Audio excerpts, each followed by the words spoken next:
or vertically, though never bottom to top.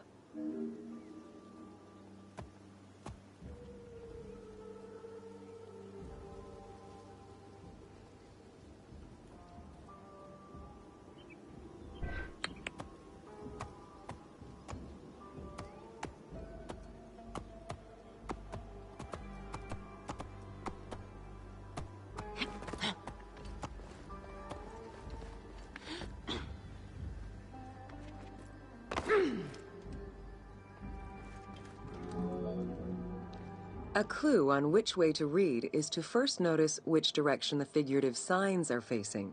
If a pictogram is looking to the right, then the reader is meant to start from the right and read towards the figure. Column text on a papyrus begins from the right, then goes top to bottom for each column.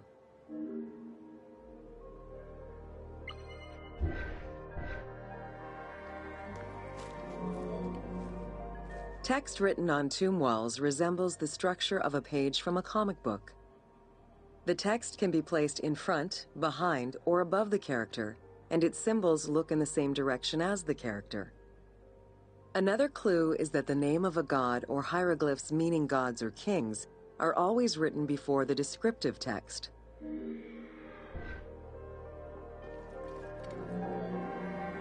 Compared to alphabetical languages, Egyptian hieroglyphs have more symbols. Confronted with the absence of vowels, the Egyptians invented a category of signs. When placed at the end of words, these signs help inform its meaning. For instance, a drawing of a lion will refer to a lion and also relate to the abstract concept of a lion as something dangerous or powerful.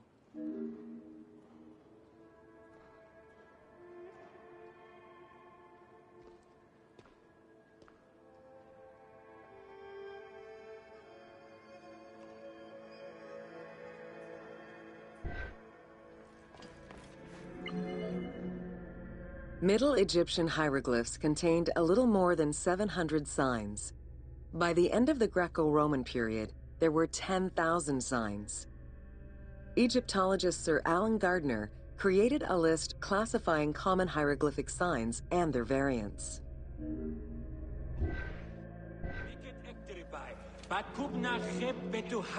Ancient Egyptian languages have many similarities with Asian and African languages. They have evolved in similar ways to the various forms of written Egyptian. These languages belong to the Hamito-Semitic group. There were 5 clear evolutions in the Egyptian language, each with their own distinctive structure. These languages are known as Old Egyptian, Middle Egyptian, Late Egyptian, Demotic, and Coptic. Coptic is the only living language that allows linguists to define the vowel structure and to distinguish different dialects.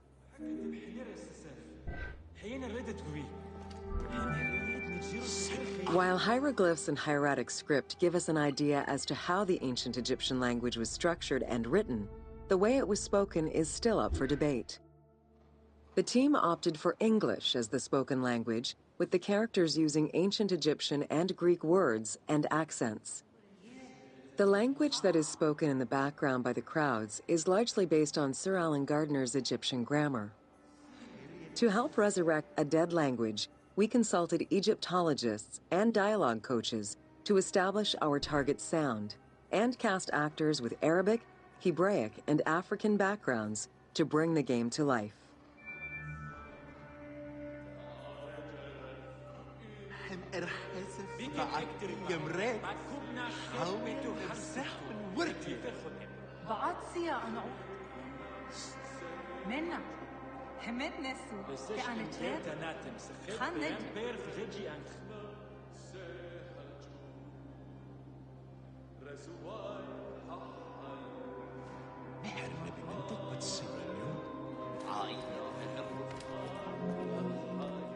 After Alexander the Great's arrival in Egypt and the establishment of his reign, Greek became the language used by the governing bodies. The inability to read hieroglyphs caused resentment among the Greek population. It's from this tension that the Rosetta Stone was created. The spread of Christianity ended pharaonic culture and resulted in the destruction of its pagan monuments. This also marked the end of hieroglyphic writing and understanding.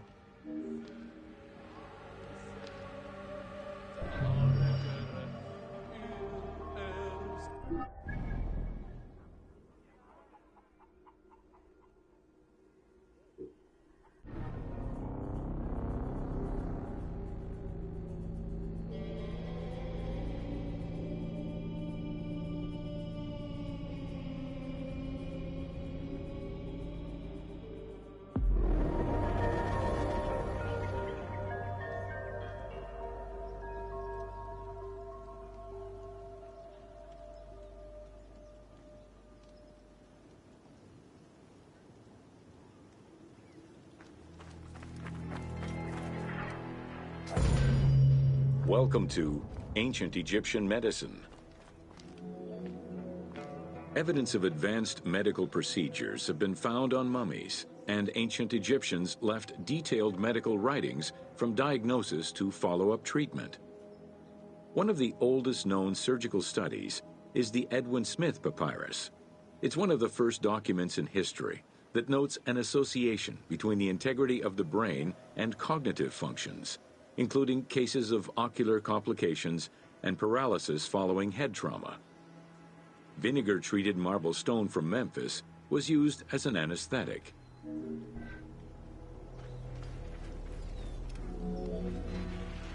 Another similar document, the Ebers Medical Papyrus, is over 20 meters long and 30 centimeters wide. It details treatments of 48 surgical cases and contains 877 paragraphs describing various diseases. Alongside accurate and factual scientific approaches, the papyrus has more than 700 magic formulas and incantations to ward off demons and disease. This demonstrates how ancient Egyptians believed in a harmonious balance between religion and science.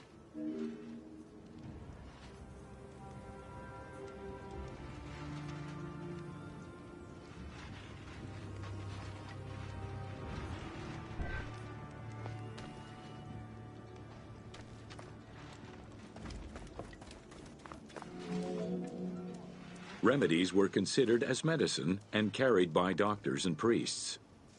Village doctors often had another job alongside their medical duties and the preparation of medicines. A cure for blindness was made of fermented honey, ochre, and coal. The science behind it was that honey functioned as an antiseptic and antibacterial, while ochre would reduce the swelling. All of their knowledge did not always suffice. Ramses II died of an infection caused by an abscessed tooth.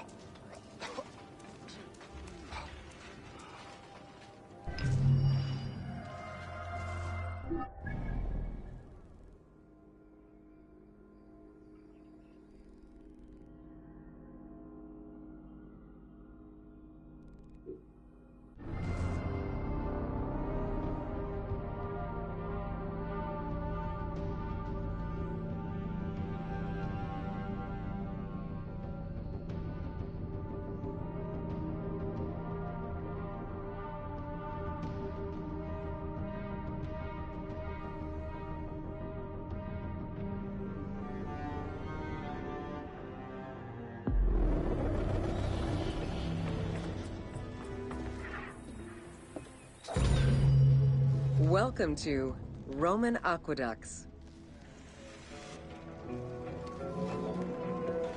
Water management was taken seriously by the Romans. Cyrenaica benefited greatly from Roman administration with the construction of aqueducts and canals. The source of water varied depending on the location. Many aqueducts were built at the foot of the mountains, offering greater flow from the melting snow.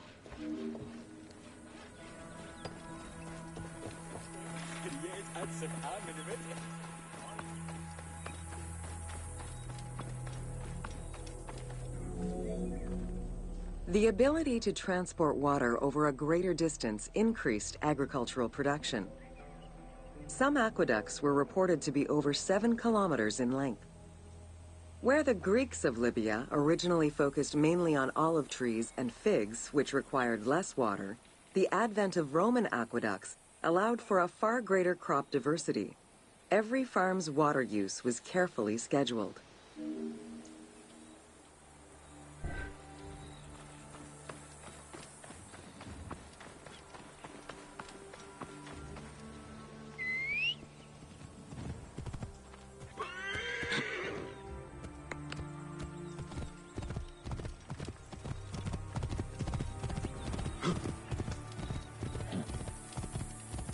Whoa!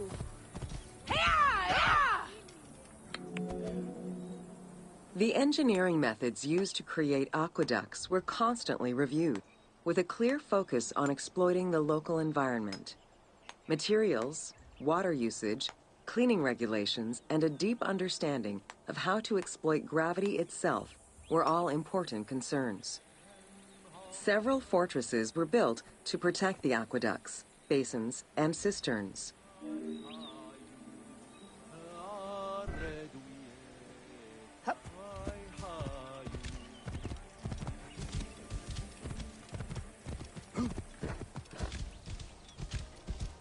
Whoa!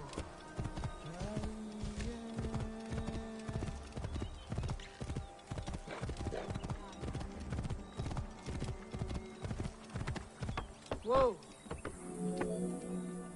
Additional water was collected with wells and cisterns, but aqueducts were the main supply of fresh water. The water was distributed based on the collective needs of the city, before the private needs of an individual.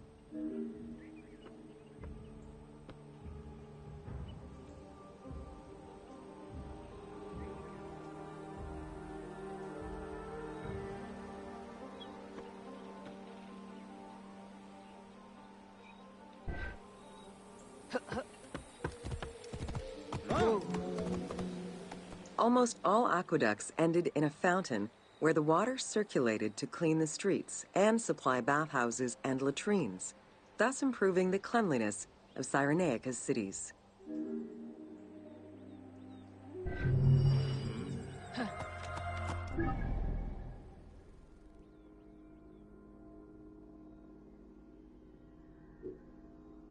Whoa!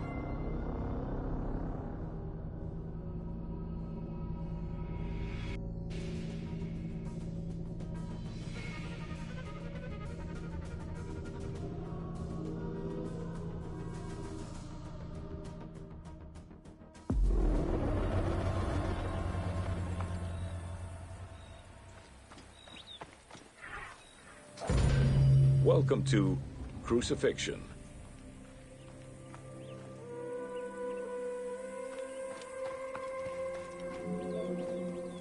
In terms of the severity of Roman justice, crucifixion was at the top of the list of corporal punishment, followed by death by fire and decapitation. The upper class considered crucifixion unworthy of their position.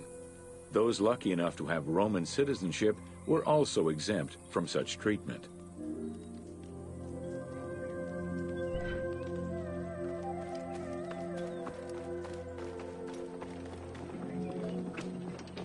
Easily accessible, crucifixions were popular entertainment among the citizenry. Unlike throwing victims to wild animals, which required an arena, crucifixions did not require any particular setting.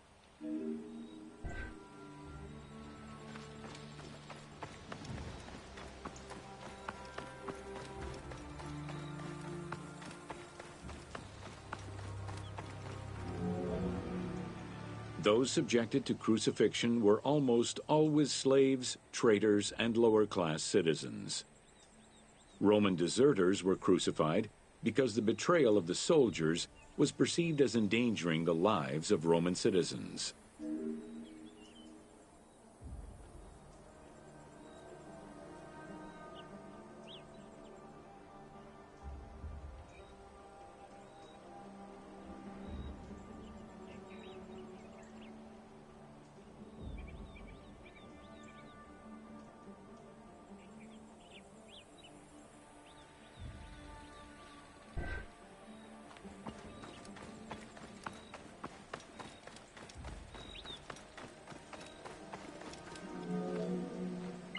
In 71 BCE, a major slave uprising in Italia was repressed by the Roman army.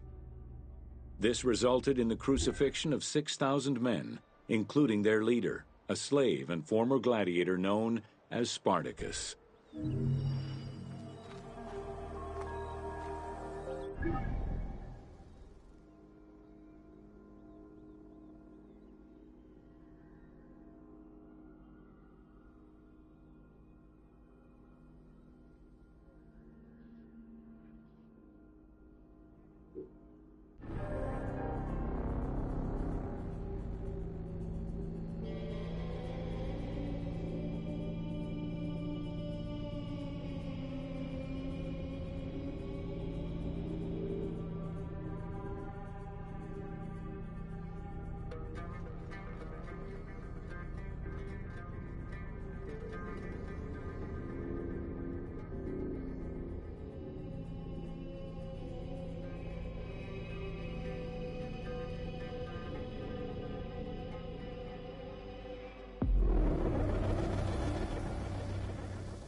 Welcome to the Acropolis of Cyrene.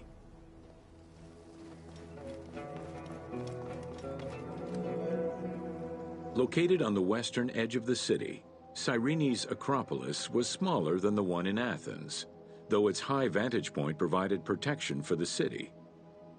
At its entrance was a single door, flanked by 2 towers. An inscription, legible to this day, states that the walls and the citadel were restored in the time of Augustus.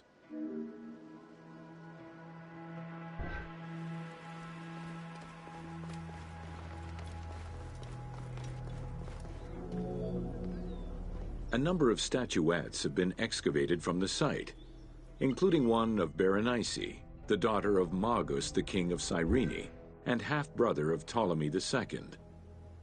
At the northeast tower, there is a sanctuary consisting of 2 small temples with a vestibule, and an altar believed to be that of Serapis and Isis. When the temples were excavated, archaeologists found traces of fire damage. However, there are no indications as to when this fire occurred.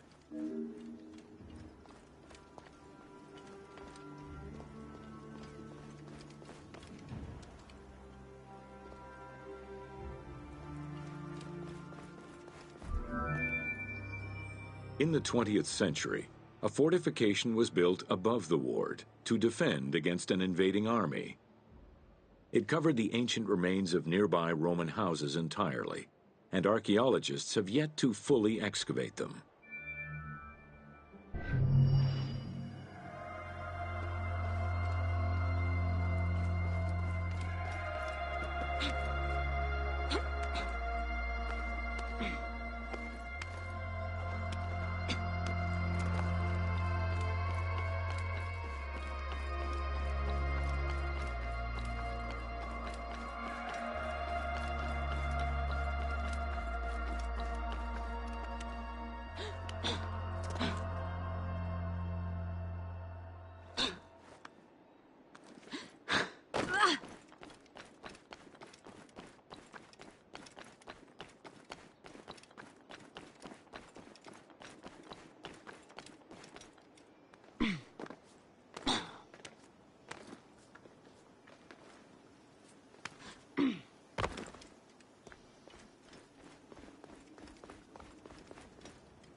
Kerin. Heronidon sen.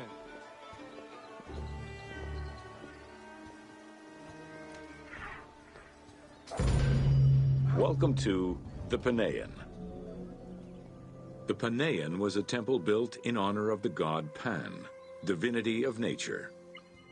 This Greek god, often represented as a half-man, half-goat, with a beard, horns, and goat's hooves, was considered the protector of shepherds and herds.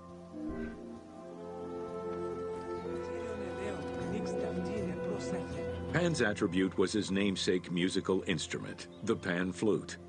His temples were usually located in caves and on high mountains, and were frequented by shepherds.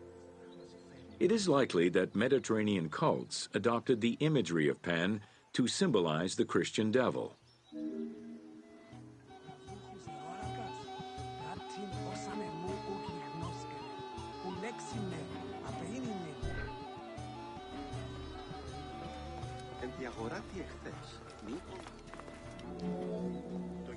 To give proper honor to the god, Alexandrians built an artificial hill upon which they housed his temple to compensate for the flat relief of the city. The artificial mound had the shape of a spinning top or a pine cone, which was accessed by a spiral staircase. The top had a panoramic view of the entire city. Only such heights would be fitting for a mountain god.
Welcome to Leather and Linen in Ancient Egypt.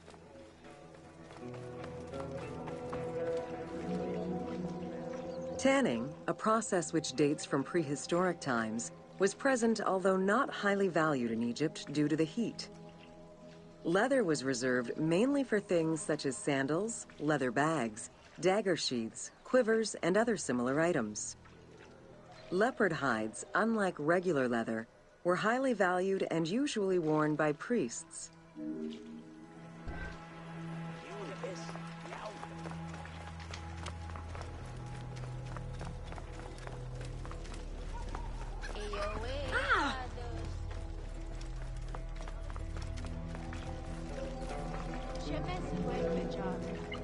Valued for its coolness and freshness in hot weather, linen was the fiber most commonly used for fabrics and textiles. It was produced from flax, which was plentiful in Egypt. Fibers were usually dyed before weaving. While color was used in the production of textiles, dyes weren't commonly used for clothing, and most Egyptians wore white. The color represented spiritual purity, a goal to reach for every day of one's mortal life.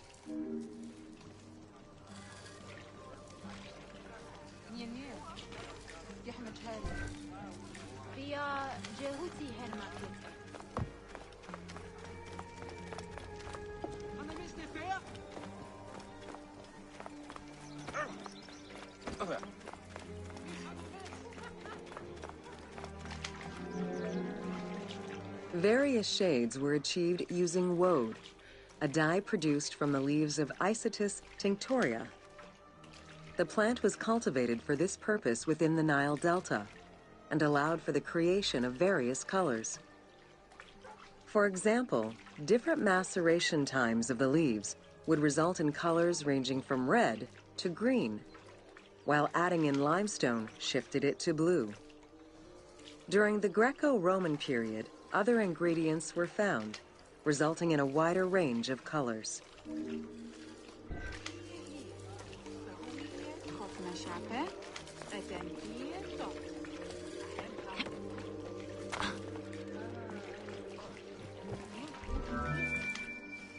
This area's style is strongly influenced by the dye baths and tanneries of modern-day Fes in Morocco. This helped Ubisoft envision what such locations might have been like in ancient Egypt. While this tannery is within the city walls, back then they were often found outside the city boundaries. The tanner's trade was considered off-putting by the Greeks, as all these operations resulted in noxious smells.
Ada isesti. Ophthalmus ina eoron apolisen.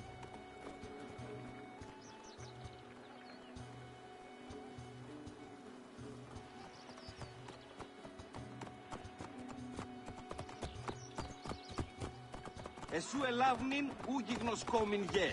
Γης βέλτιστος. Welcome to Alexandria, City of Celebration.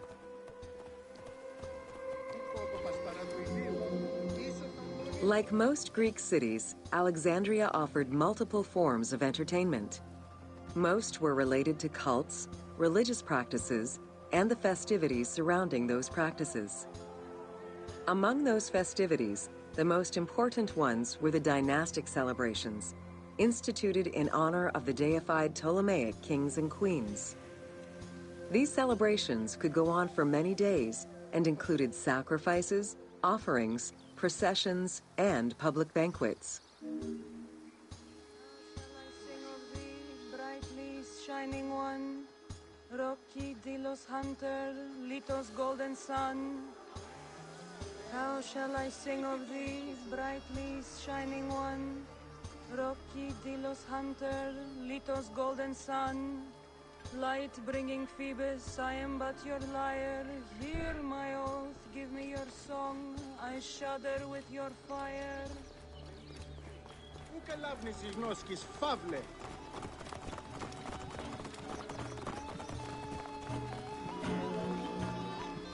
Games and competitions were organized whenever possible in locations such as the stadium, the hippodrome, and the gymnasium. The residents of Alexandria favored such events where athletes, poets, and musicians from Egypt and other cities of the Greek world competed.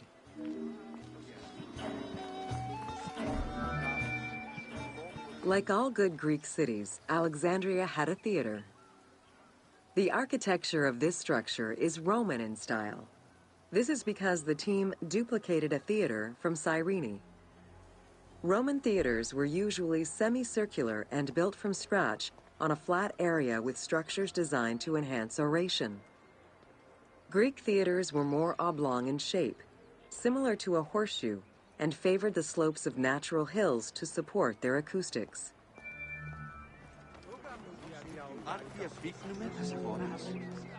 At the theater, one could witness the plays of contemporary comic and tragic authors. The play you are witnessing below is Menander's Dyskalos, more commonly known as The Grouch, a late and popular entry in the Greek comedies.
Καταλάβαν. Εάν τη λέξη βουλήσε, μην έριν. Την νικάδε βράδυ εσέτε. Γνώστετε.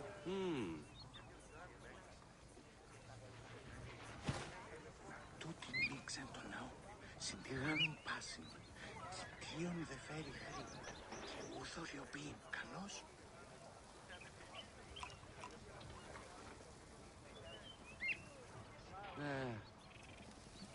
Αν έρθει ούτω να βρας, κανός. Αυτός γαρθώσει εσού της πράγμας. Του οίκου κοινήν κατόπι, κανός.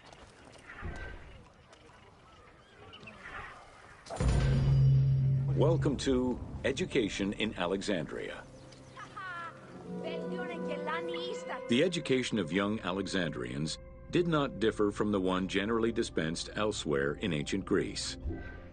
At the age of 7, the child was taken in charge by a tutor, who then became responsible for instilling an elementary education as well as good moral principles.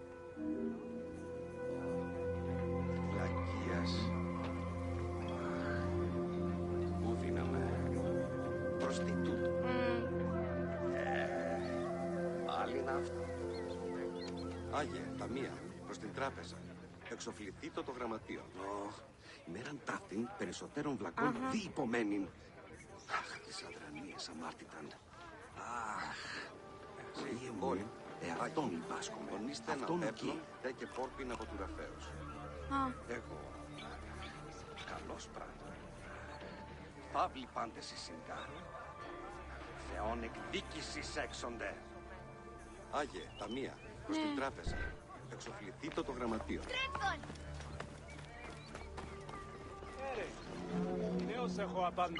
Teaching was generally done outside, in the open air. In the gymnasium, students were taught not only sports, but also topics such as rhetoric, philosophy, music, and poetry, all things deemed essential to one's education at the time.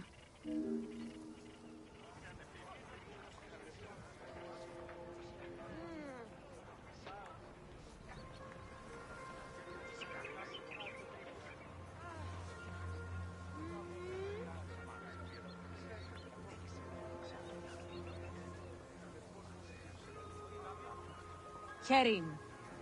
Καλώς έχω.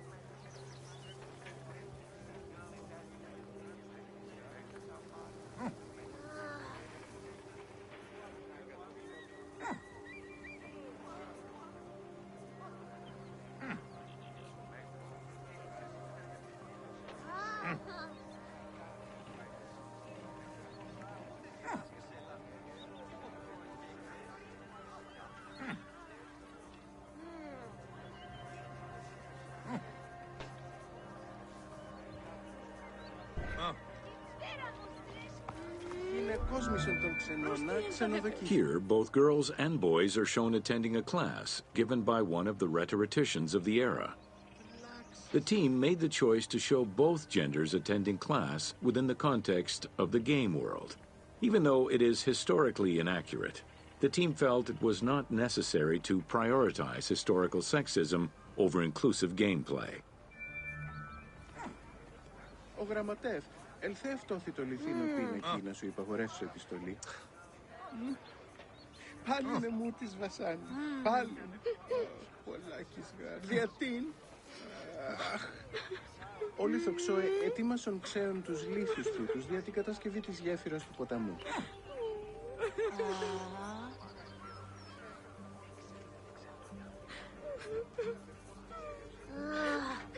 Σύ ο γραμματεύ στείλω να αποδώσουν το τίμημα της σύλλησης στο δημόσιον ταμείο. Βλακών δεν είχες πάσα του. Ουκ είδαν ουδέν. Αχ, μωρή. Όλοι θοξόε ετοίμασον ξέων τους λίθους τούτους για την κατασκευή της γέφυρας του ποταμού.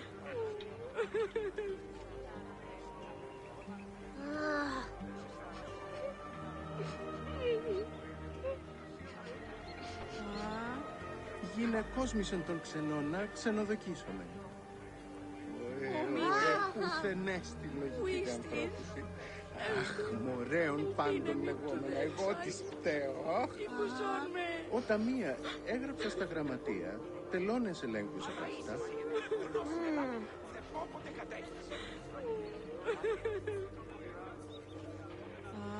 Σύ ο γραμματεύ στείλω να αποδώσουν το τίμημα της σύλλησης στο δημόσιον ταμείο. Πανικοί γονείς μου έσω. Προς την τα πάντα του. Προς την μοχθήσαν. Αχ, βλάξισι. Ο γραμματεύ ελθεύτωθη το λιθίνο πίνακι να σου υπαγορεύσω επιστολή.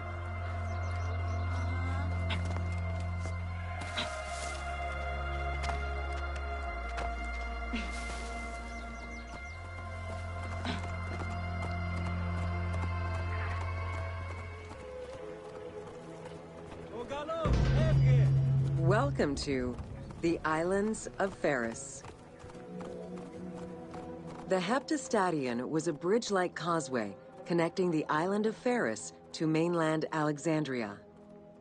Its name is based on the Greek terms of measurement, hepta, meaning 7, and stadion, which is a measure of length of roughly 180 meters.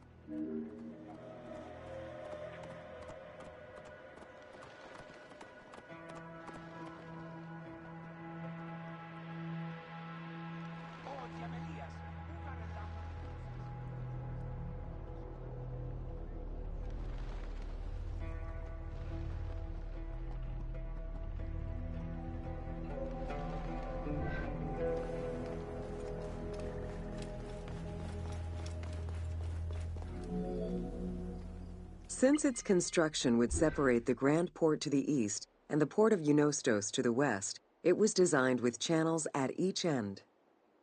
These openings allowed passage from one port to the other.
Whoa!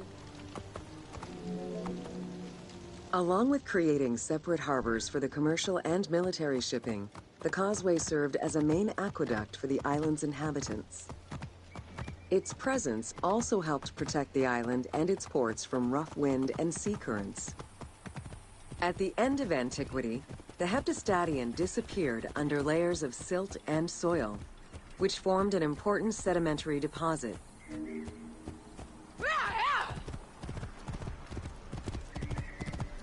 Whoa!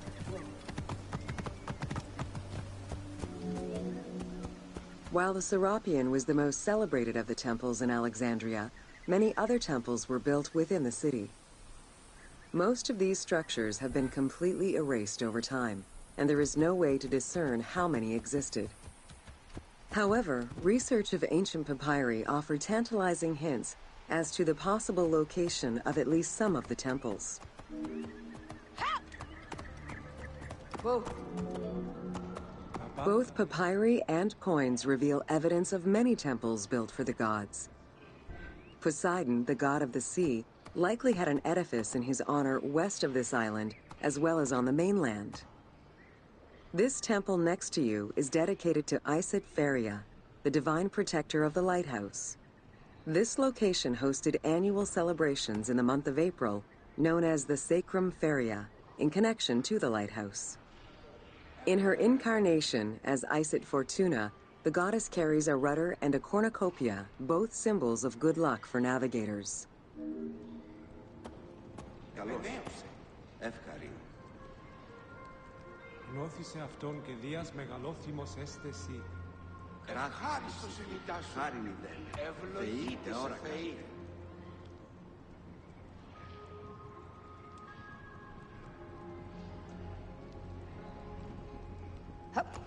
Whoa! Whoa!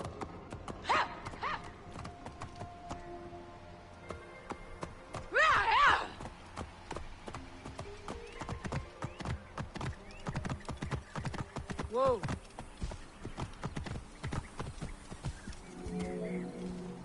Considered one of the 7 wonders of the ancient world, the Lighthouse of Alexandria was a source of great pride for the inhabitants of the city.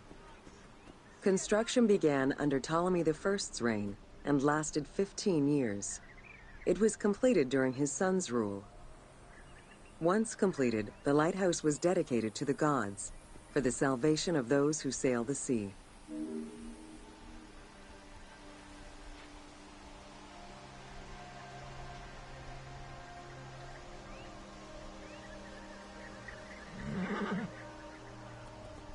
Τούτον ελάβνην ούκ εστίν.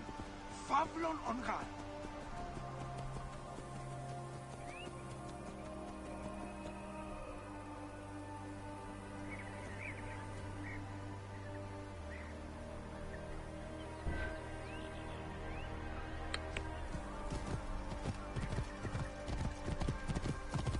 Whoa! Built on the island of Pharos, the stone structure was 3 tiers set on top of one another in a step formation. The second floor consisted of an octagonal tower, and the top floor was a cylindrical tower topped by a statue. The interior provided space for staff rooms and a ramp which allowed the transport of fuel to the upper floors. Essential to safe navigation through the rifts and shallow waters, the Pharos was a functioning lighthouse with a beam reportedly visible 50 kilometers away.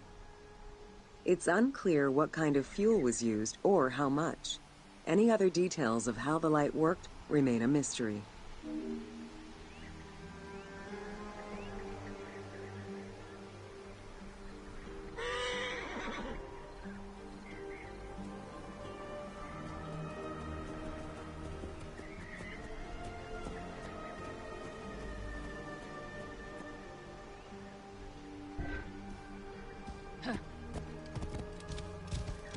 Whoa! For several centuries, the Pharos was one of the highest monuments ever built by man. It measured roughly 110 meters in height, compared to the Pyramid of Giza, which was around 140 meters tall. Gradually, the structure was eroded by earthquakes and then completely destroyed in 1480 CE when a fort was built over it. Archaeological excavations on the seabed have uncovered many blocks from the ancient building.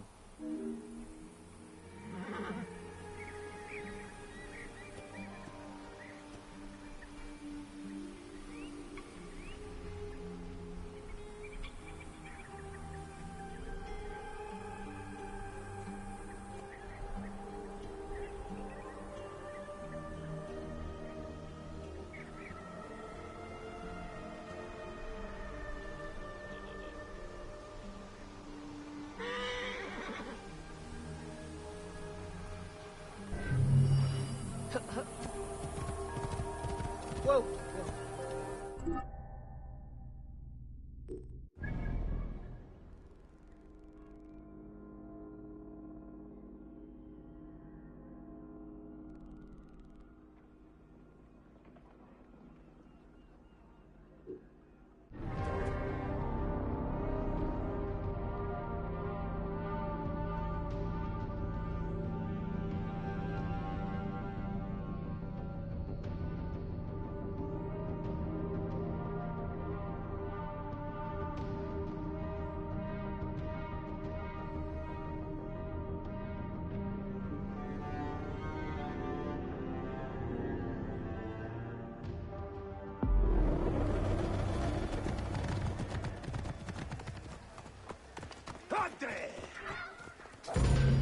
Welcome to the Mouseion of Alexandria.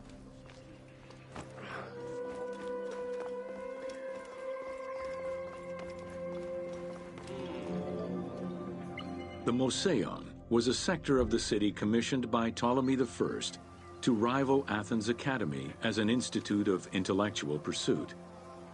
Dedicated to the 9 inspiring muses, the Mouseion became a great center for philosophical and scientific enlightenment. It welcomed scholars from many kingdoms, inviting them to share knowledge in literature, science, and geography.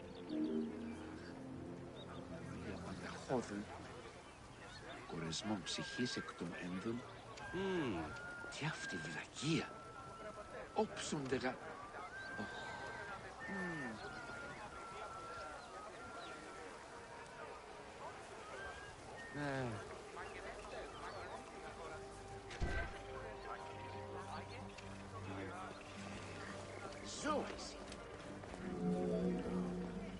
The Mouseion was designed so that its buildings and grounds would accommodate free thinking, debate, and presentation. Meeting spaces and theaters surrounded a main courtyard. Expansive gardens were filled with exotic plants that aided in the study and supply of herbs and medicines. A zoo offered the study of animal behavior and physiology. Also among the Mouseion's many star attractions was its astronomical observatory. Herophilus was a physician who lived most of his life in Alexandria. He was able to perform the dissection of human cadavers on a large scale due to the permissiveness of the city in such matters. Among many other discoveries, he learned that the brain was central to the human nervous system. He also extensively mapped the blood system and measured the pulse with the aid of a water clock. It is reported that in his thirst to understand human anatomy, he performed 600 vivisections on live prisoners.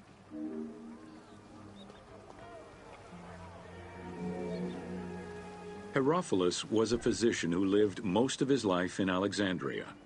He was able to perform the dissection of human cadavers on a large scale due to the permissiveness of the city in such matters.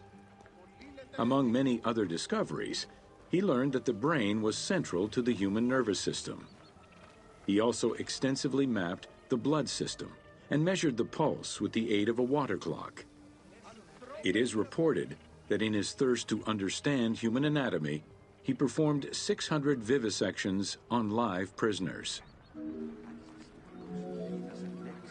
In order to be free to pursue their research, scholars were fed and housed at the Mouseion at the government's expense. This freedom provided Alexandria's scholars a meeting space for intellectual pursuits and a haven for spiritual peace. Though nothing remains of the original Moseon, it lives on as the legacy of our modern museums.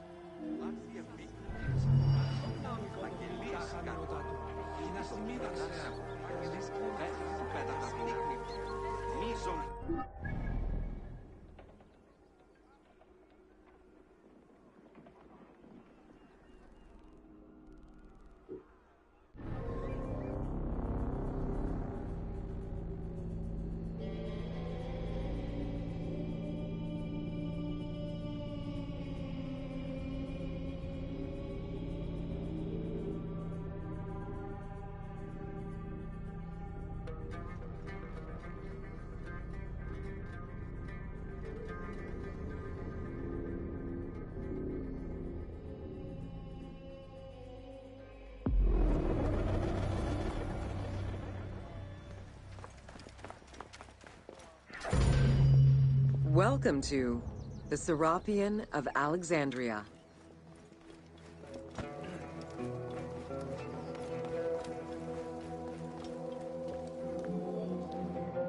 In a city of numerous magnificent attractions, the Serapeum was considered to be the most beautiful temple of Alexandria.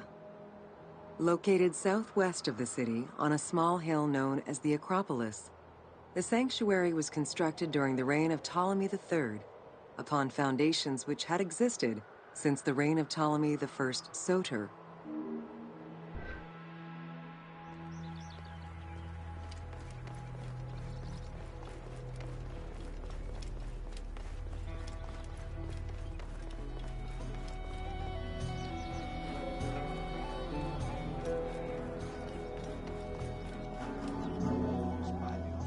Visitors of the Serapeum climbed 100 steps to reach the courtyard. Libraries were installed in the porticos surrounding the square building, with its roof and columns adorned with gold and gilded bronze. Pharaohs were generous to the temple, as were several Roman emperors after Egypt's conquest. An inner temple housed the statue of Serapis, dedicated to healing the sick.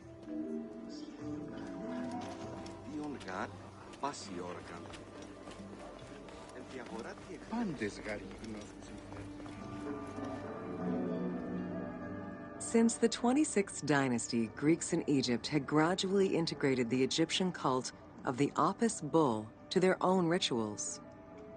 With the establishment of the Ptolemaic dynasty, the cult of Apis was further integrated into Greek religion. During his rule, Ptolemy I chose to merge Egyptian and Hellenic gods into a syncretic divinity named Serapis. This name was the result of the amalgamation of Osiris and Apis. With this new deity, the Ptolemaic dynasty managed to accommodate similar belief sets for two different cultures, bringing about a new dynastic cult.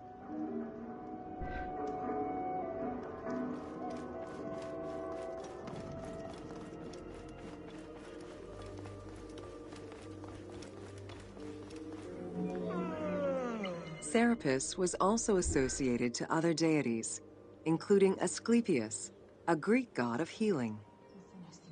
It is possible that, as with the Serapis Temple of Canopus, the sick would visit this sanctuary, sleeping there overnight in the hopes of being healed within its hallowed halls.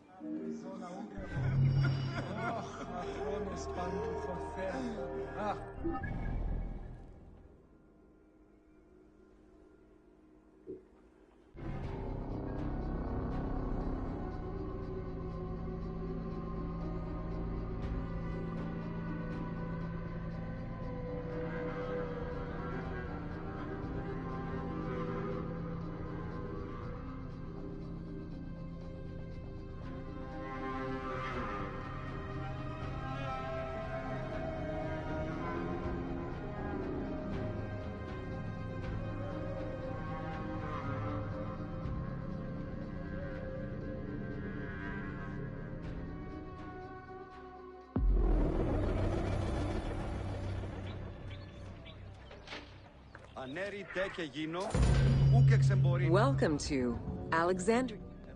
The ports of Alexandria were a major commercial hub, effectively connecting Egypt with the Mediterranean regions and beyond. A tremendous amount of materials and goods flowed through the city on a daily basis. The large port market was called the Emporion. It was there that merchandise was traded by the ship owners, called Nakliros.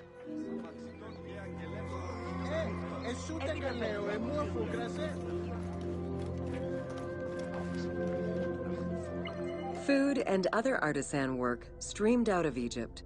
Ceramics, glass, golden rings, and minted coinage. The local potters, using traditional Egyptian techniques, competed with those from abroad, and the textile industry flourished.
Not produce itself was acquired through trade, using local resources such as wheat and papyrus. Most sought after was pine wood from Syria, iron and marble from the Greek islands, gold from Spain, and exotic fruits from Europe. All this commercial activity contributed to the already decadent wealth of the city. The wood imported to Port Mareotis through Alexandria's seaward ports was used in the nearby shipyards, where most of Egypt's ships were built. Employing tens of thousands of shipbuilders, the shipyards contributed to establishing the Egyptian fleet as one of the mightiest of the era. Any wood not used in shipbuilding was further disseminated through Egypt for various purposes.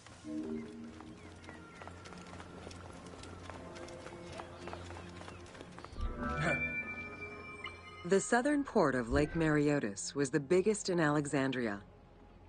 Save for a branch angling westward, the lake's size in the Ptolemaic era was roughly 40 to 50 kilometers from north to south. Its waters were maintained by a steady runoff from the Nile. In addition to the lake, a man-made canal was created to assist in the transfer of goods from the city to the port using barges, though it is not represented in the game due to its size. Banking was one of the most distinctive innovations brought by the Greeks to Egypt. The centerpiece of Alexandria's wealth was the royal systematization of taxes on almost everything. Basic items such as salt, oil, beer, wheat, and linen were heavily taxed. As a result, the royal treasury of Alexandria was able to ensure the economic stability of most of the administrative areas of Egypt.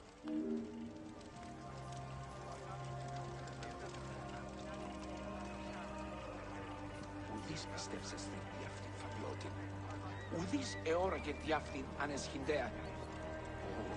Της μήνυσε. Μάλαχε. Ιδέως έχω απαντάνσει, όδε. Παύλος εστίν, πας άνθρωπος φάλετε, δε τα τέκνα πατάξει. Μάλαχε ρε.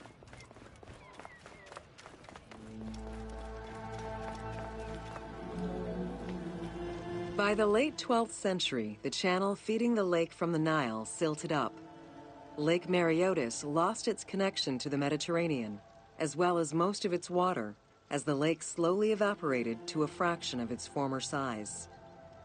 In modern times, Lake Mareotis is being kept alive through irrigation. However, only about 17% of its original size remains.